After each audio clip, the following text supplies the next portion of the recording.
Welcome to Within the Frame, where we bring the most pressing issues across the globe into focus. I'm Kim Mok-yeon. The war in the Middle East is beginning to test U.S. alliances. U.S. President Donald Trump met with Japanese Prime Minister Sanae Takaichi and called on allies to play a greater role in securing the Strait of Hormuz, a key route for global energy shipments. President Trump noted that Japan imports more than 90% of its oil through the strait and hosts around 45,000 U.S. troops, saying he expects Tokyo to step up. Meanwhile, Prime Minister Takaichi voiced strong support for preventing Iran's nuclear development, but stopped short of committing to any direct military role, citing Japan's legal constraints. Instead, Japan announced a huge investment package in the United States worth up to $73 billion. So what does this latest summit tell us about the evolving U.S.-Japan alliance and the broader implications for global security? For answers to this, we connect to Young-sik Bong, visiting professor at the Graduate School of International Studies at Yonsei University. A very big welcome. Pleased to be here.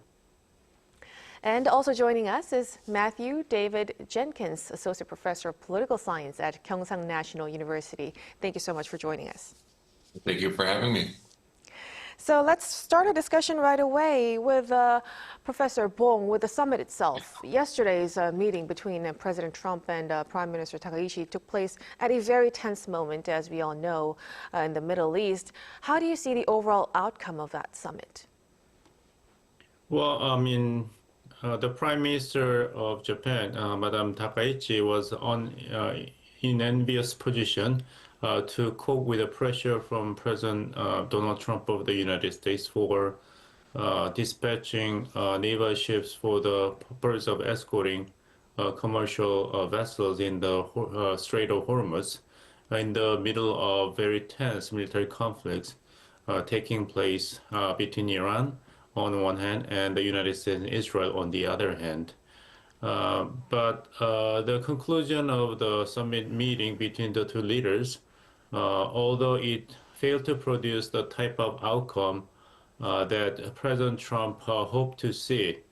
Ironically, the result of summit meeting, which is disappointing to the United States, would generate rather stabilizing effect upon the future of the other countries' responses to the ongoing military conflict between Iran and the United States and Israel, because now the United States cannot really take it for granted any military economic assistance from security partners, including Japan. It's a very humble but necessary reality check for President Donald Trump. So next strategic moves that will be taken by Washington will be based upon the actual outcome of this summit meeting between the United States and Japan. Right. So the meeting itself, it's carried quite a lot of significance, especially for other countries who are watching.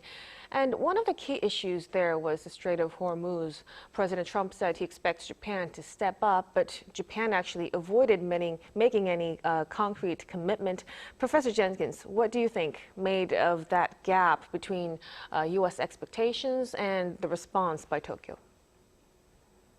Yeah, sure. So I think it's a typical alliance gap. The U.S. wants a stronger commitment and wants to ensure the passage of oil to the Strait of Hormuz. Japan is in a tight situation. It can't really offer that, right? It's constrained by its constitution. It's constrained by its past and by its reputation as a pacifist nation. And that's just it's a big ask for Japan. And so I think this is the classic case of, it's not a fundamental misalignment, right, between interests. They both want the same thing, but it is a gap in terms of what the U.S. wants to get out of that alliance and what Japan is willing to offer. And Japan is just showing some strategic ambiguity. Japan wants to, make it clear that it is committed to the U.S. alliance, right, without getting dragged into a conflict that is really not in Japan's bigger interest at the moment, right? And so I think that is a fairly natural outcome at this point, and it's certainly in Japan's interest to wait and see how this all plays out in the end, rather than jumping to make a commitment like of this nature. Definitely. So, very strategic ambiguity and cautious approach we're seeing from Tokyo. If, in fact, it says there are limits to what it actually can do, and Prime Minister Takaichi explained that Japan must act within its legal framework. Professor Bong, how much do Japan's laws and its pacifist constitution actually restrict these kinds of options? You describe the Takaichi's response to the request from Washington as an exercise of strategic ambiguity. I would say that it's an exercise of strategic clarity with regards to Japan's own interpretation of the Article 9 of its peace constitution and its adoption of the concept of the collective self-defense rights enshrined in the Article 51 of the Charter of the United Nations. If these concepts are overstretched beyond the region of Indo-Pacific or near waters to Japan's territory, then it's going to pose escalation of tension and other issues between Japan and other neighboring countries in the region, namely with China. We have witnessed the reverberation of Prime Minister Takaichi's comment that Japan might send its self-defense forces to Taiwan Strait if there would be a military conflict between China and other parties, because that military crisis would constitute what Japanese call the existential threat to the state of Japan. So if this concept of collective self-defense and that of the existential threat to the national security of Japan begin to get stretched out, as United States at this point would like to see, then it's going to pose a great deal of crisis upon Japan. How much it would be required for Japan to make contributions to so-called regional security or multilateral security cooperation.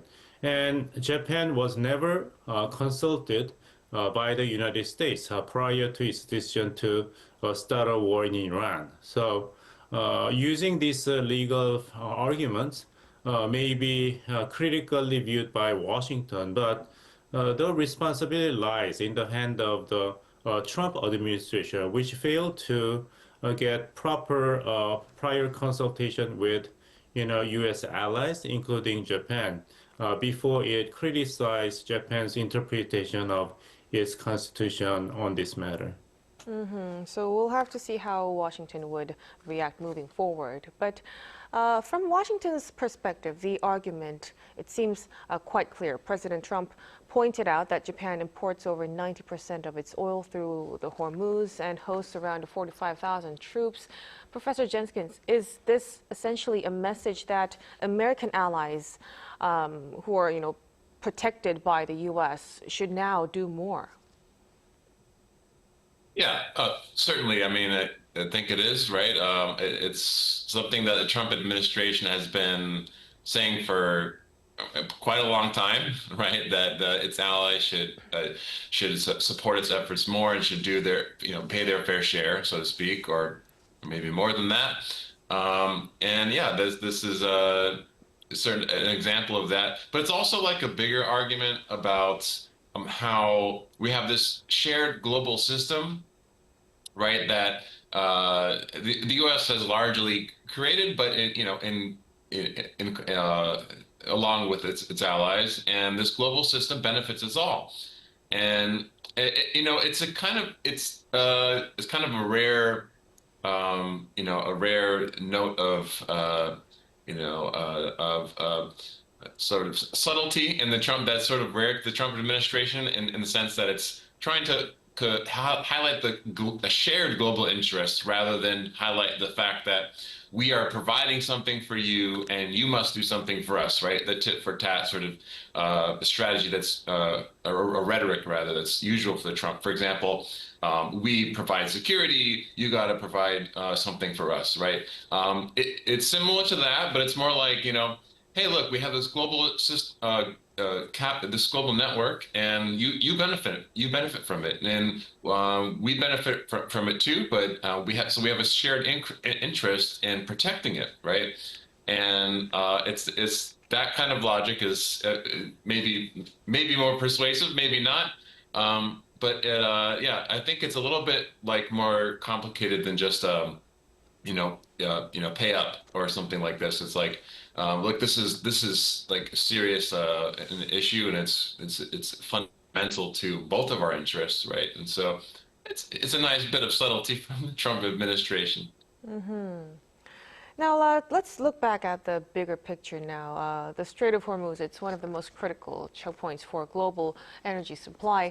Professor Bong, how serious do you think are the risks right now for global energy markets if these kinds of tension continues? Yeah, the closure of the Strait of Hormuz by the Iranian military is a serious challenge to many countries whose energy supply is critically dependent upon the safe and ongoing supply of oil by commercial ships. At the same time, because of the retaliation attacks by Iran upon the natural gas facility in Qatar and elsewhere, now the global price of LNG, liquefied natural gas, is also skyrocketing, and Qatar government just issued a warning that it may be disown its long-term contracts and commitments of the LNG supply to South Korea, given the sudden termination of the operation of the LNG facility after this attack. So countries like South Korea is suffering from its vulnerability to the global, energy supply. And the sufferings of these countries are very significant, far more significant than the impact upon the oil price inside the United States, because United States is almost self-sufficient in terms of the oil production and supply. So it's a victimization between belligerent Iran and the United States. The best hostage for Iranian military is a national economy of the United States suffering from a high oil price in the global market. So until the United States is going to reach the tipping point, thanks to the high oil price in the global market, it is unlikely for the Trump administration to seriously, move in the direction of ceasefire at all costs. So it's very concerning situation. That is why South Korean government just made an announcement as we are speaking in this news program that it demonstrates the intention to join the multilateral consultation group composed with 7 countries, including the Netherlands, Germany, Italy, Canada, France, UK, and Japan, to come up with some solutions for safe passage of commercial vessels without any involvement of U.S. military, so that these military actions will not be subject to any hostile action of the Iranian military in the region. So these countries are coming up with their own solutions for the situation, barring any influence or involvement of the United States. Right. So given the uncertainty we're seeing, it seems many countries are actually putting their heads together to deal with the situation. Now, let's go back to the situation, the summit between Japan and the U.S. yesterday. Japan also brought a major economic offer. Tokyo announced a second round of U.S. investment worth up to $73 billion, which is more than double, I believe, from the previous package. Professor Jenskins, how significant do you think is the scale of this investment? Yeah, well, as you said, it's double what they were going to offer before. It represents about 1 to 1.5% of Japan's total GDP. So yeah, definitely it is significant. Is it game changing? I wouldn't say so. In the context of the 500 billion plus dollars that have already been pledged in investment in other projects, I think this particular set of projects is not necessarily going to change the entire landscape. I'm thinking, these investments are in energy, right? Nuclear modular reactors and things like this, and so that's obviously important. The bigger picture is electronics, right? And it has to do with the supply of electronics, from to the U.S. or to China, right? And to that in terms of containing China and protecting U.S. investments in high tech. So I think that's the bigger story, but certainly significant. I think what it does show is that it shows that look, this is typical for Japan. Japan in the past also has pursued pocketbook diplomacy, right, or economic mercantilism, however you want to call it. It's willing to pay up in terms of investments and it's willing to assist in funding. It's not really excited about, Japan's not really excited about getting involved in wars. That's a very touchy issue, obviously. And so this is typical for Japan's strategy, and it is significant. Ultimately, I don't think it really changes. It's probably not going to cause any large structural changes in the relationship or anything like that. So, but yes, definitely a big investment. So not really a game changer, but it also was quite significant. Dr. Bong, do you think this latest investment actually, in a way, influenced the situation over when the summit happened? Well, what is very interesting is that we have not heard so much from the media, the Japanese and American side both, about the actual result of the summit meeting between Japan and the United States. That indicates that it must have been a very difficult and hard summit meeting of both leaderships. And the big economic package provided by Japan must have been welcomed by the Trump administration. Any helps would make the leadership look great in front of domestic audience should be welcomed by the president. But of course, that is not equivalent to Japan's government actually agreeing to send naval ships for the safe passage of the vessels in the Strait of Hormuz. But at the same time, it is what it is. I mean, put yourself in the shoes of Japanese people and their government. Americans are afraid of sending their own navy into the Strait of Hormuz because they know that it's like sending their men and women in uniform in harm's way. But at the same time, the U.S. government in Washington asked other security partners to do the same in the name of alliance and partnership.